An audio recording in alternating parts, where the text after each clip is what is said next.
से पहले नजर डालते हैं अब तक की बुलेटिन। एसएसपी कोरंगी फैसल बशीर मेमन ने मानसून बारिश के पेश नजर डिवीजनल एसपीज की जेर निगरानी सब डिवीजनल एसडीपीओज और एसएचओज को अपने इलाकों में ऑन रूट रहने की अहकामात जारी कर दिए।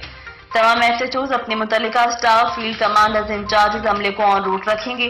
बजाते खुद पॉइंट पर मौजूद रहेंगे। अपने स्टाफ को ब्रीफिंग देंगे कि मानसून बारिशों के पेश नजर शहरों के साथ इंतहाई खुश अखलाकी से पेश आए, उनकी मदद करें। तेज बारिश के पेश नजर अवाम उन्नास को जो मुश्किलात रुकावट पेश आए उनकी भरपूर मदद करें, उन पर मुमकिन सहूलियात फराहम करें। खास तौर पर बुजुर्ग और फीमेल्स अगर पानी में फंस जाएं, उनकी गाड़ियां खराब हो जाएं या बीच सड़क पर बंद हो जाएं तो उनकी मदद करें। गाड़ी सड़क किनारे लगवाएं ताकि ट्रैफिक के निजाम में रुकावट ना सके।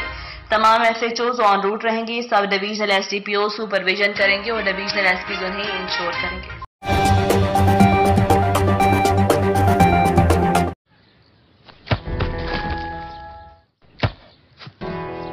Come on, champ. Come on, champ.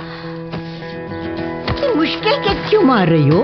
कौन करता है ऐसे? जो कोई नहीं कर सकता वही तो चैंपियन करता है। Come on, champ. Come on, champ. लो, सूख गए दाग, अब कोई नहीं निकाल सकता। जो कोई नहीं कर सकता वही तो चैंपियन करता है। नया बेहतर सर्फ एक्सेल, इसकी स्टेन लिफ्टर टेक्नोलॉजी कपड़ों की तह में जाके सख्त सूखे दाग भी खींच निकाले। दागों की चैंपियन तो तुम्हारी अम्मी ही है। नया सर्फ एक्सेल, दागों का